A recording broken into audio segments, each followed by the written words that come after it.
what you came here for. I don't know what you came here for. I don't know what you came here for. I don't know what you came here for.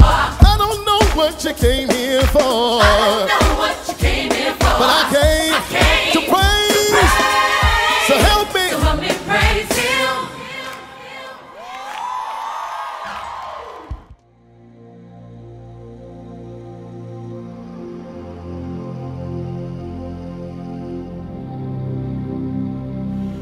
Muy bien, continuamos con la serie de Gracia. La última sesión estuvimos viendo o sometiendo la neurobiología a la palabra de Dios y estuvimos viendo cuán importante es que renovemos nuestro entendimiento de manera tal de que el pecado no reine sobre nosotros. Amén. Amén. El día de hoy vamos a continuar con el tema de ¿a quién sirves? Amén. Vamos por favor a Romanos 5, versículo 21, dice así. Para que así como el pecado reinó para muerte, así también la gracia reine por la justicia para vida eterna mediante Jesucristo, Señor nuestro. Lo primero que tengo que decir es que el pecado verdaderamente reinaba para muerte, mas ahora la gracia reina para vida eterna mediante Jesucristo nuestro Señor. La gracia permite u obra la buena voluntad de Dios en cada uno de nosotros. Desde nuestro ser interior, la gracia obra la buena voluntad de Dios en nosotros, el carácter de Dios en nosotros. La gracia revive la santidad en nosotros. Así como la ley revive el pecado, la gracia revive la santidad. La gracia nos potencia. La gracia nos empodera, la ley nos debilita. Amén. Ahora, la pregunta es clara. ¿A quién sirves? ¿A quién estás sometido? ¿Eres esclavo de la obediencia o esclavo del pecado? Avancemos por favor a Romanos 6, versículo 15. Dice así. ¿Qué pues? ¿Pecaremos porque no estamos bajo la ley, sino bajo la gracia? En ninguna manera. La King James dice, Dios lo prohíbe. ¿No sabéis que si os sometéis a alguien como esclavos para obedecerle, sois esclavos de aquel a quien obedecéis, sea del pecado para muerte o sea de la obediencia para justicia? Vuelvo a repetir el 16. ¿No sabéis que si os sometéis a alguien como esclavos para obedecerle, sois esclavos de aquel a quien obedecéis, sea del pecado para muerte o sea de la obediencia para justicia? Entonces, aquí Pablo nos entrega la primera razón por la cual no debemos pecar. Lo primero es saber que Dios lo prohíbe. En ninguna manera debemos seguir pecando. Esa es la respuesta clara a esta pregunta. ¿Podemos seguir pecando porque no estamos bajo la ley, sino bajo la gracia?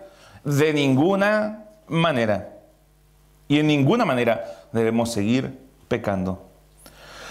Si no obedecemos esta instrucción, ¿Dios nos ama menos? No, pero definitivamente demostraríamos que nosotros le amamos menos a Él. Amén. Por otra parte, el versículo 16, podemos ver que después de que Pablo describe la segunda razón por la cual debemos vivir santamente,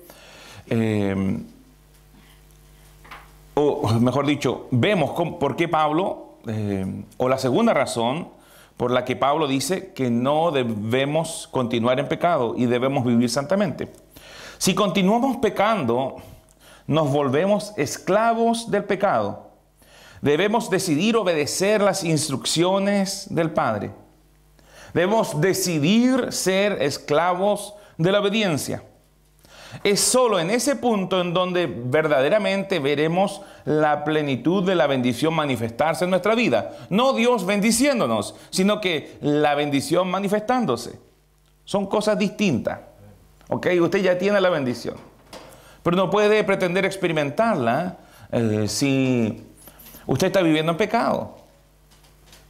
Porque usted se está volviendo esclavo del pecado. Y Cristo nos llamó a libertad. La libertad es bendición. Pero si usted escoge esclavitud, bueno, no va a estar pudiendo vivir la plenitud de la bendición. ¿Se entiende esto, no? Es simple. No es que Dios te bendiga por ser obediente, sino que tú tomas la bendición en el camino donde la bendición está, en el camino de la obediencia.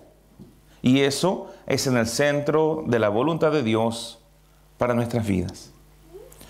Si vivimos una vida sin santidad, le estamos dando a Satanás la oportunidad de acusarnos, de condenarnos, de mancillar nuestra conciencia, de basurearnos. Jesús vino a darnos vida y abundancia. Pero al someternos al pecado, siendo libres, nos sometemos voluntariamente al autor del pecado. Nos sometemos al diablo mismo. Eso no quiere decir que perdemos nuestra salvación o nuestra libertad. Pero si damos acceso al diablo para que nos robe, nos mate y destruya nuestra vida. ¿Me entienden? Primeramente, no vivimos en pecado porque nuestra naturaleza ya no es más de pecado. Segundo, Dios lo prohíbe. Tercero, le damos al diablo un acceso que no tiene por derecho. ¿Ok? No tiene derecho a matar, ni robar, ni destruir en nuestra vida. Pero la conciencia nos acusa y nos sentimos merecedores de castigo. Si no nos mantenemos conscientes de que Él ya llevó nuestro castigo, el diablo va a poder trabajar con nosotros.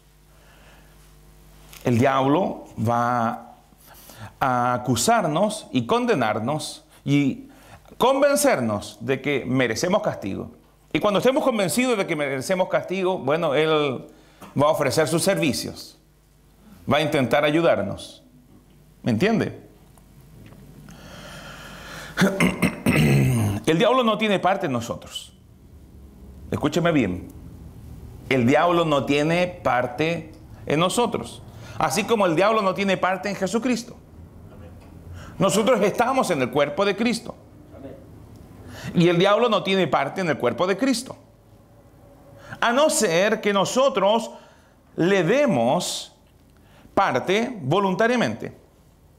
Siendo libres, ofrezcamos el lóbulo de nuestra oreja para ser perforado. Y esta es una figura que ya veíamos en el Antiguo Testamento. Los invito, por favor, vamos a Éxodo 21. Versículo 1. Dice así: estas son las leyes que les propondrás. Si comprares siervo hebreo, 6 años servirá, mas el 7º saldrá libre de balde. Si entró solo, solo saldrá. Si tenía mujer, saldrá él y su mujer con él. Si su amo le hubiere dado mujer y ella le diere hijos o hijas, la mujer y sus hijos serán de su amo, y él saldrá solo. Y si el siervo dijere: yo amo a mi señor, a mi mujer y a mis hijos, no saldré libre.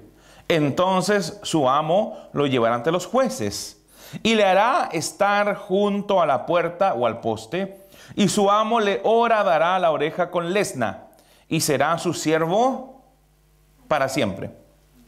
Ok. Gloria a Dios que esto es solo una figura. Ok. Usted estaba en esclavitud. Ok. Y el diablo era su amo. Pero llegó el jubileo. Llegó el 7º día. Y usted fue colocado en libertad. Y usted podía salir de la casa de ese mal amo. Pero de alguna manera, cuando usted decide esclavizarse al pecado, esclavizarse a la vieja naturaleza, una naturaleza que ya no está en usted, pero sí la programación de esa naturaleza en su carne. Cuando usted decide voluntariamente, usted en el fondo lo que está haciendo es ceder su lóbulo para ser perforado. Voluntariamente usted se somete a esclavitud, siendo libre. Jesús vino a darnos vida, no muerte. Jesús vino a darnos abundancia. Y el diablo quiere robar esa abundancia. El diablo quiere robar esa libertad. Y está esperando que le des la oportunidad para hacerlo. Debemos orientarnos a terminar la carrera Y el pecado es un peso que nos va haciendo correr lento, que nos va cansando, que nos puede llegar a detener para que no terminemos la carrera, para que abandonemos la fe. El diablo quiere quitarnos nuestra libertad en Cristo Jesús. Y solo usted voluntariamente puede ceder esa libertad. El diablo ya no tiene derecho ninguno sobre usted. Esto es importante de comprender. Técnicamente, podemos ir y vivir en pecado sin perder la salvación. No hicimos nada bueno para ganar la salvación, no podemos hacer nada para mantenerla. Solo creer en Jesucristo. Y no podemos contar eso como una obra, pues la palabra no la considera como obra. Somos salvos por fe, no por obras. Y al decir que somos salvos por fe, no por obras, se excluye la fe como una obra. Pero cuidado con que nuestro corazón no se endurezca. Enfermedades pueden venir como resultado de una vida de pecado. Si usted vive en adulterio, usted puede contraer enfermedades venéreas. Puede generar heridas emocionales. Tu matrimonio puede ser destruido. Eso te lo hiciste tú, no el diablo. Muchas veces atribuimos muchas cosas malas que nos acontecen al diablo. Pero ¿sabe qué? El diablo no necesita ocuparse mucho en ti. Tú lo haces bastante bien.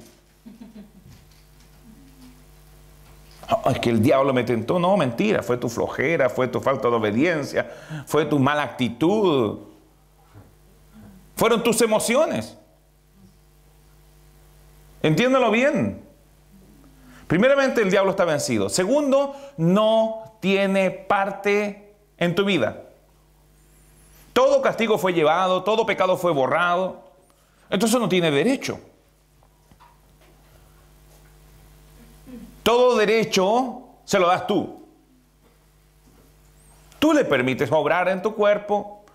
Tú le permites obrar en tu mente. Si es que necesita hacerlo. Porque la verdad, yo creo sinceramente que de 10 problemas, tú te generaste 9. Si es que el diablo tuvo algo que ver con ese uno que quedó. Es que el diablo me anda buscando. No, mentira. Entiéndelo bien. Tú eres más peligroso que el diablo.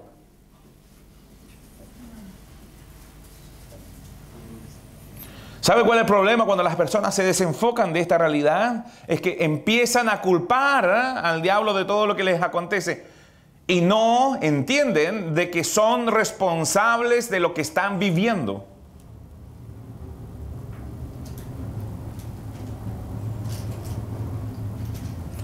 Y es necesario que se hagan responsables de sus vidas.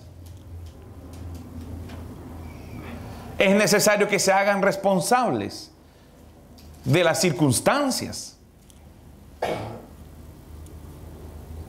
Es necesario que se hagan responsables de los resultados. Dios nos dio todo para que tengamos una vida abundante, de plenitud, buena. No quiere decir que no van a haber problemas en la vida. No estoy diciendo eso. Aún así, el Señor es cercano. Aún así, tenemos una provisión abundante de gracia. A la verdad es sobreabundante. A la verdad es sin límite.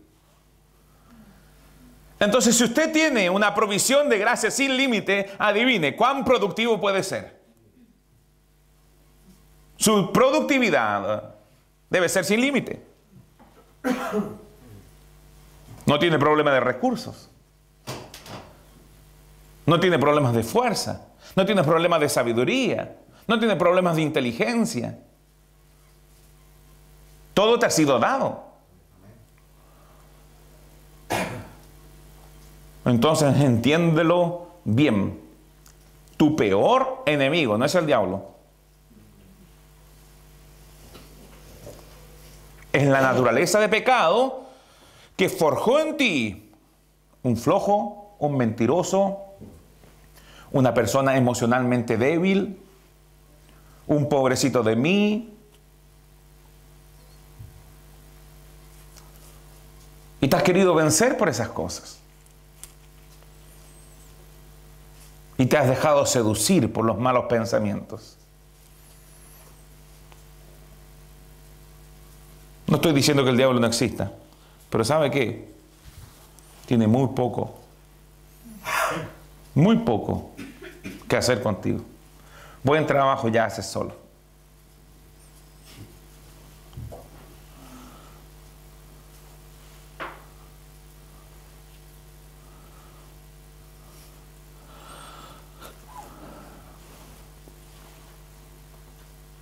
Juan 5:14 dice así: después le halló Jesús en el templo, aquí en el paralítico de Betesda, y le dijo, bueno, ya no era más paralítico, ¿no?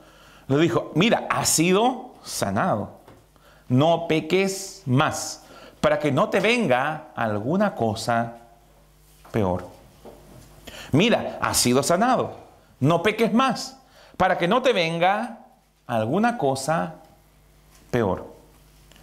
Podemos ver que Jesucristo relaciona directamente el pecado con la enfermedad, en este caso, con la parálisis de este hombre. O podemos decir cosas peores también, ¿cierto?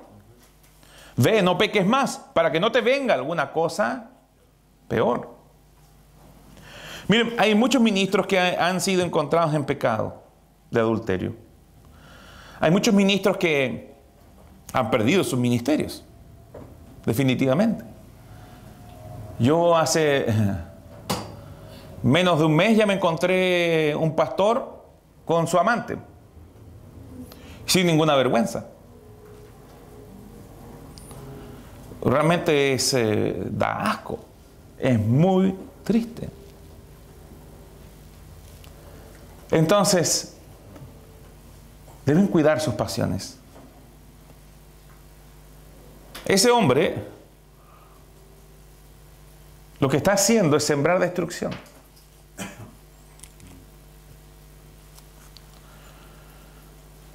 ¿Cuántos ejemplos tenemos de teleevangelistas que pierden sus ministerios, que pierden la honra?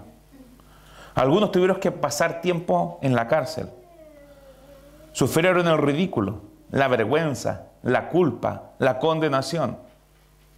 Aunque el castigo fue algo fuerte en sus vidas, Dios no tuvo nada que ver con eso. Por el contrario, Él descendió en la forma de hombre para llevar ese castigo. Pero ellos dieron espacio al pecado y eso trajo consigo condenación.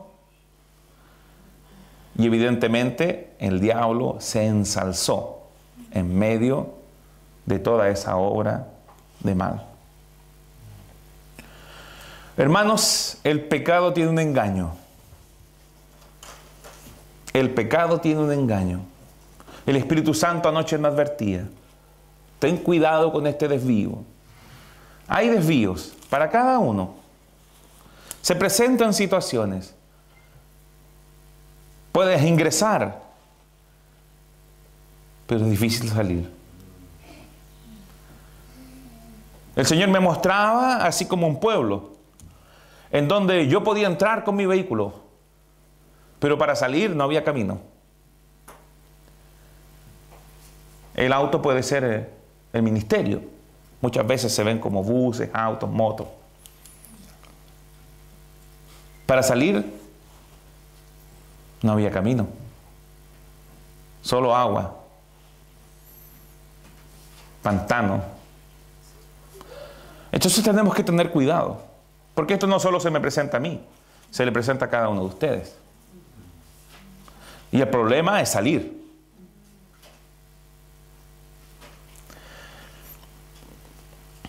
La palabra de Dios dice así: antes exhortaos los unos a los otros, cada día, entre tanto que se dice hoy, para que ninguno de vosotros se endurezca por el engaño del pecado. Porque somos hechos participantes de Cristo, con tal que retengamos firme hasta el fin nuestra confianza del principio. Entonces, podemos ver aquí en la palabra de Dios que podemos ser endurecidos por el engaño del pecado. Por tanto, tenemos que tener cuidado. Cuidado con que nuestro corazón se endurezca. La vida tiene muchos problemas. Satanás también va a colocar algunos. Enfermedades pueden venir como resultado de una vida de pecado. Entonces cuiden su proceder. Cuiden en lo que se están envolviendo. Dios tiene un hombre y una mujer idónea para cada uno. Pero una vez que te dejaste seducir y te involucraste, te enlazaste con esa persona, y después es difícil dejar la relación. Y ¿saben qué? Dios tiene un plan para cada uno. Tiene una persona perfecta para cada uno. No se dejen seducir por los placeres de la carne. El pecado endurece los corazones. Durante esta semana, un joven que se congregaba con nosotros, que decidió ir al mundo. Y nosotros le dijimos claramente, si tú quieres ir al mundo, bien, vaya, pero vas a vivir consecuencias de eso. No lo reprendimos, no generamos ninguna coacción sobre su vida. Simplemente con mucho amor le dijimos lo que podía vivir. Lo busco para saber de él y resulta de que me bloqueó. ¿Por qué? ¿Por qué bloquearme? Porque de alguna manera venimos a ser figuras de Dios para ellos.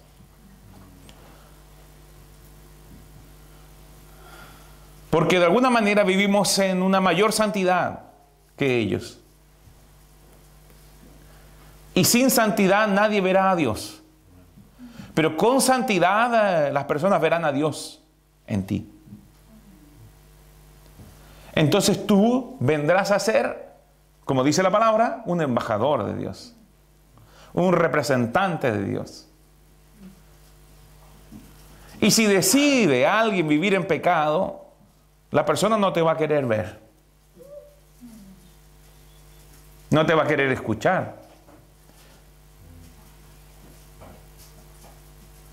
Y no estoy refiriéndome a que tú estés reprendiéndolo. No te va a querer ni ver. Aunque tú seas amoroso con él. O amorosa con él o ella. Se dejó engañar. Y su pecado endureció el corazón. Al punto que ya no quiere ver a Dios. Eso es lo peor del pecado. Que te esclaviza, que te engaña, que endurece tu corazón. Entiéndanlo bien, el pecado es un peso y usted tiene que despojarse de ese peso. Usted tiene que terminar su carrera. Todos tienen un potencial máximo. Y ese potencial máximo es Cristo. Todos tienen un propósito superior. Y ese propósito superior es tu llamado. Lamentablemente son pocos los que deciden tomar el camino de la cruz para poder maximizar su potencial y alcanzar su llamado. Tenemos que aprender a identificar las áreas de pecado en nuestra vida y por medio de la fe en la gracia. Caminar fuera de casa de servidumbre. Caminar fuera de ese lugar de esclavitud. No dejarnos horadar el lóbulo de nuestra oreja. Pararnos firmes en nuestra libertad, con la cual Cristo nos hizo libres. No dejarnos subyugar, ni por el pecado, ni por la ley, ni por el diablo. La gracia nos enseña. La gracia nos empodera para vivir una vida de santidad. Mira lo que dice Tito, vamos para allá, Tito 2, versículo 11. Esto no lo dice Tito, lo dice Pablo, pero está en Tito.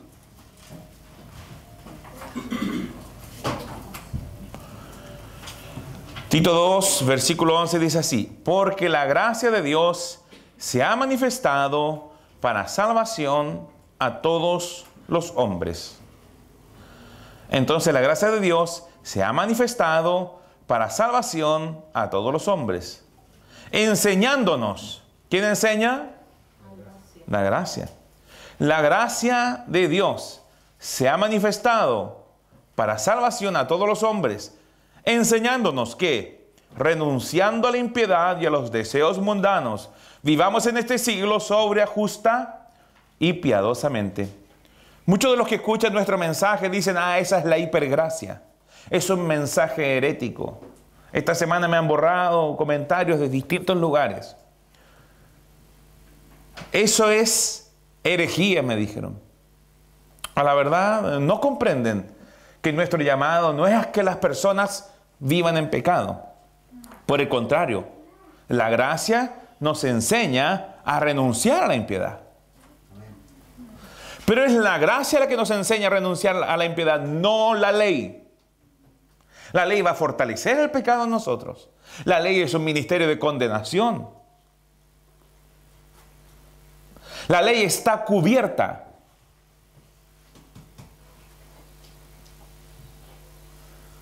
¿Recuerdan del arca? ¿Que envió Indiana Jones en busca del arca perdida? ¿Ya? ¿La vio usted? Ya, ok. Bueno, es una mala representación, pero usted se puede ya hacer una idea del arca. El arca estaba hecha de madera de acacia, forrada en oro, enchapada en oro, completamente, cubierta por una tapa de oro, hecha de una pieza golpeada para darle forma. Sobre esa tapa habían 2 querubines. Esa tapa es el propiciatorio. En hebreo, esa tapa es conocida como el trono de la misericordia, o el asiento de la misericordia. ¿Entienden? Ahora, entiéndanlo bien. ¿Qué iba dentro del arca? ¿Quién recuerda lo que iba dentro del arca? Las tablas de la ley, muy bien. La vara de Aarón, muy bien. Muy bien. Y el maná. Amén. Entonces habían 3 cosas fundamentales: la vara de Aarón, las tablas de la ley y el maná. Y dense cuenta, son 3 cosas que recuerdan la transgresión del hombre, el pecado del hombre, la desobediencia y la rebelión. Porque el hombre desobedeció los mandamientos, se rebeló contra la ley moral de Dios. Amén. Segundo, el hombre se rebeló contra el orden establecido por Dios, contra la autoridad de Dios. ¿Se recuerdan por qué había una vara allí y que era la vara de Aarón? porque se había molestado con Dios porque había sido Aarón escogido. Pero Dios dijo, corten varas y la vara que reverdezca, esa es. Ese es el sacerdote escogido. Y la vara de Aarón reverdeció. Entonces la rebelión contra la autoridad de Dios. Y por último, tenemos el maná. Jesús dijo, yo soy el pan que viene del cielo. ¿Cierto?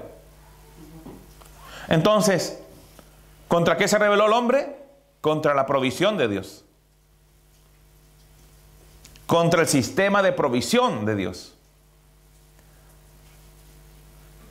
Entonces, todo lo que está dentro del arca recuerda la rebelión del hombre.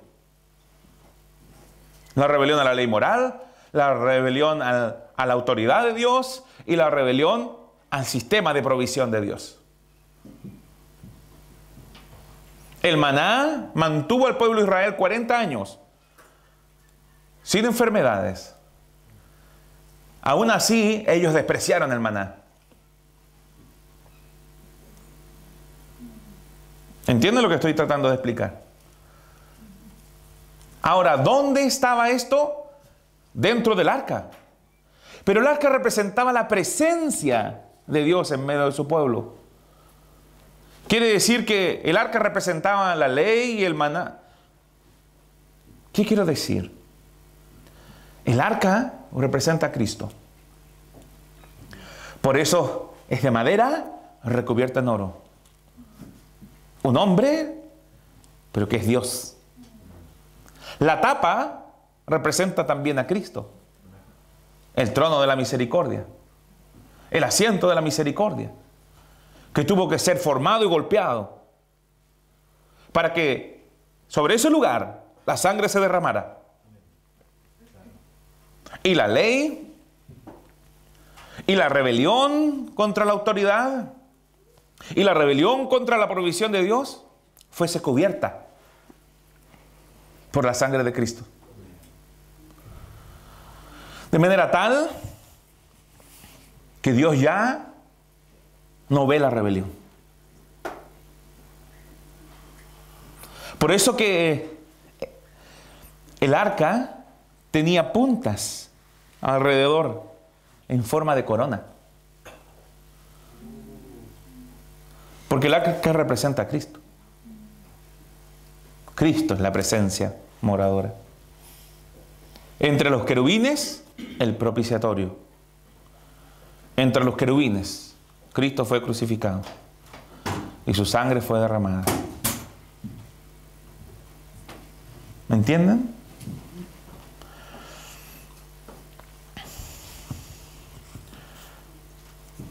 Entonces, es la gracia, no la ley, la que nos enseña a temer.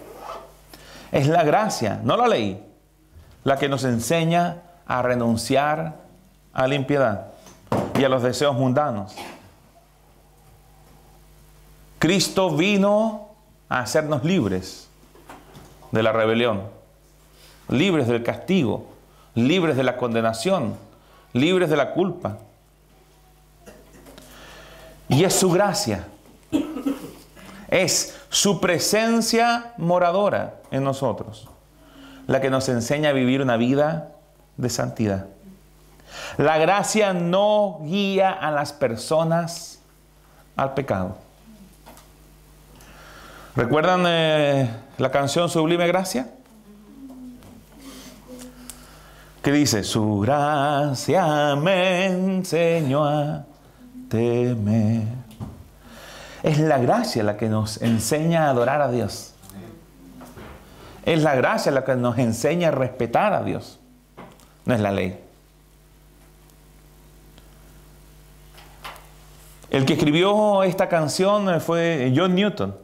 Fue escrita en 1773.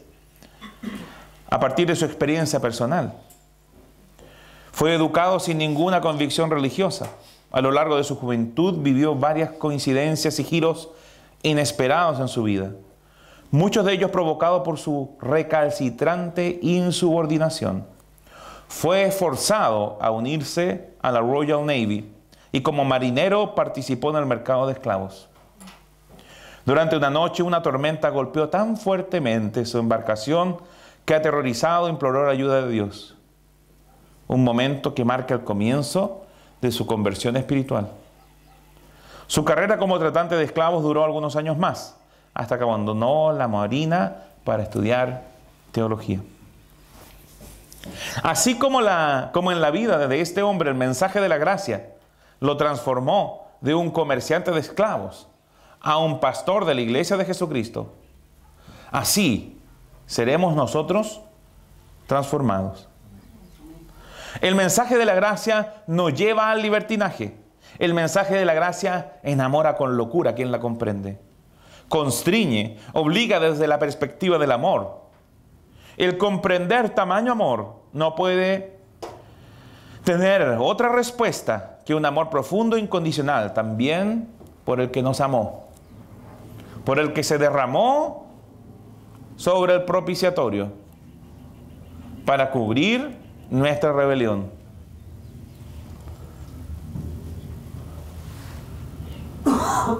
Continuando en Romanos, dice, pero gracias a Dios que aunque erais esclavos del pecado, habéis obedecido de corazón a aquella forma de doctrina a la cual fuisteis entregados. Y libertados del pecado, vinisteis a ser siervos de la justicia. Hablo como humano por vuestra humana debilidad, que así como para iniquidad presentasteis vuestros miembros para servir a la inmundicia y a la iniquidad, así ahora, para santificación, presentad vuestros miembros para servir a la justicia. Éramos esclavos del pecado, y aunque éramos esclavos del pecado, obedecimos. Pusimos en práctica de corazón la doctrina de Jesús, la cual nos libertó del pecado y nos hizo siervos del justo y de la justicia. Lo hicimos por fe, no por obras. Lo hicimos porque creímos en su bondad, en su misericordia, en la manifestación de su amor incondicional, que es su gracia.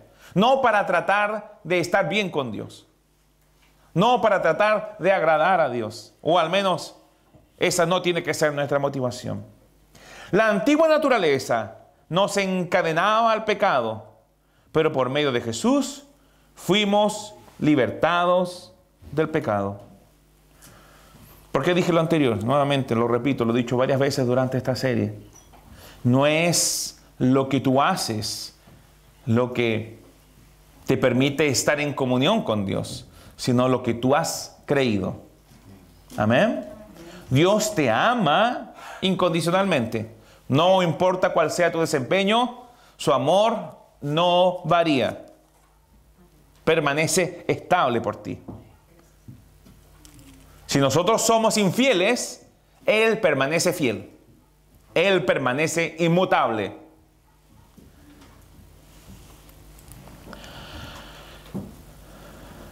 En el versículo 18 y 19, Pablo entrega un ejemplo humano. De la misma manera en que se veían esclavos a la naturaleza de pecado, debemos vernos esclavos a nuestra nueva naturaleza de santidad y justicia. Eso es lo que está diciendo. Dice, y libertados del pecado, viniste a ser siervos de la justicia. Hablo como humano por vuestra humana debilidad. Que así como para iniquidad presentasteis vuestros miembros para servir a la inmundicia y a la iniquidad o al pecado, así ahora, para santificación, presentad vuestros miembros para servir a la justicia. Amén. Entonces, de la misma manera en que nos veíamos esclavos a la naturaleza de pecado, debemos vernos esclavos de nuestra nueva naturaleza de santidad y justicia. Debemos reconocer esta verdad y comenzar a vernos santos y justos en Cristo. De la misma manera que el antiguo hábito de vernos atado al pecado producía toda clase de inmundicia, este nuevo pensamiento, esta nueva actitud de vernos como esclavos de la justicia y de la santidad, producirá santidad en nuestras vidas.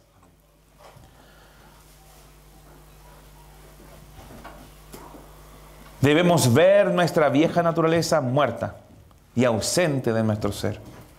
Si podemos vernos como Dios nos ve, no iremos al mundo para vivir en pecado.